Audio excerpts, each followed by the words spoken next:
Šioje pamokoje pasimokysime importuoti brėžinius į 3D modelį Max programoje. Pirmiausia, trumpai pažvelkime į norimą importuoti brėžinį. Svarbu, kad brėžinys būtų nubraižytas netoli nuo koordinačių ašies pradžios, kaip ir šiuo atveju. Tuomet ir Max programoje jis atsidurs reikiamoje vietoje. Tada išsaugome brėžinį taip, kad Max Design programoje jis atsidarytų. Šiuo atveju brėžinys yra sukurtas 2013 metų AutoCAD versijoje, o Max Design aš čia naudoju 2011 metų. Vis ketinu pereiti prie naujesnės versijos, bet pritrūksta laiko ryžtis perinstaliavimui. Taigi aš šį brėžinį išsaugusiu į 2010 metų versiją. Spaudžiu File, Save As ir pasirenku 2010 metų versiją. Spaudžiu OK, Save ir Yes. Taigi brėžinys yra paruoštas. Uždarome AutoCAD.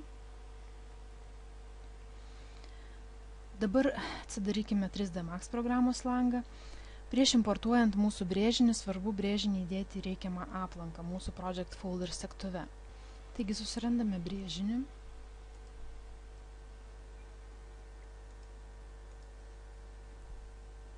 Ir įkeliame jį į reikiamą papkę.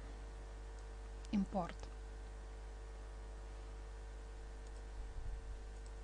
Dabar jau galime importuoti. Spaudžiame pagrindinį programos mygtuką, pasirenkame Import ir dar kartelį Import. Merge ir Replace yra skirta importuoti su Maxu sukurtus kitus failus, o Import funkcija skirta importuoti failus iš kitų programų. Taigi spaudžiu Import ir kaip matote, mums jau parinktas tinkamas aplankas Import iš mūsų Project Folder. Pasirenkame interjeras A planas DVG ir spaudžiame Open.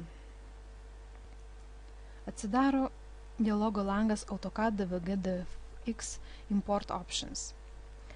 Apie importavimą smulkiai kalbėsiu specialiai importavimui skirtose pamokose, o čia tik trumpai apžvelgsime kelias parinktis. Kaip matote, čia yra 3 kortelės – Geometry, Layers ir Spline Rendering.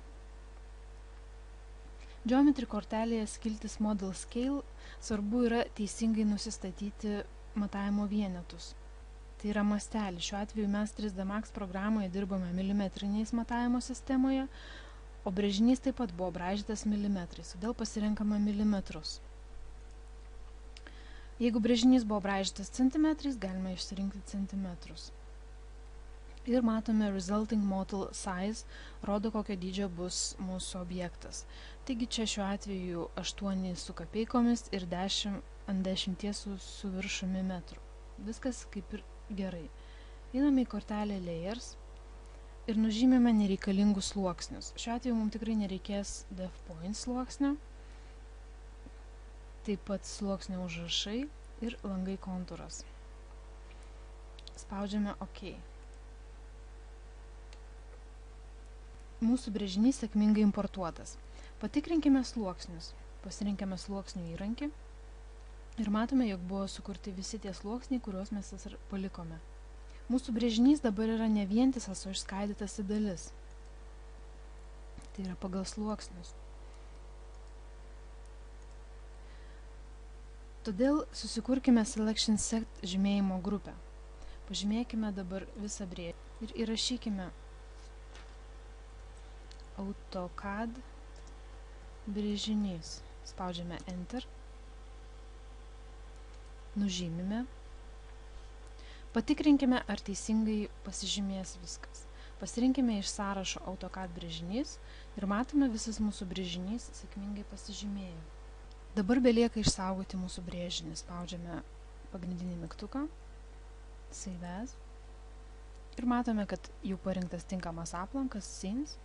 Mes čia turime savo prieš tai kurtą projektėlį Start, o šį projektą pavadinkime butas A. Spaudžiame Save ir sėkmingai išsaugome šį projektą.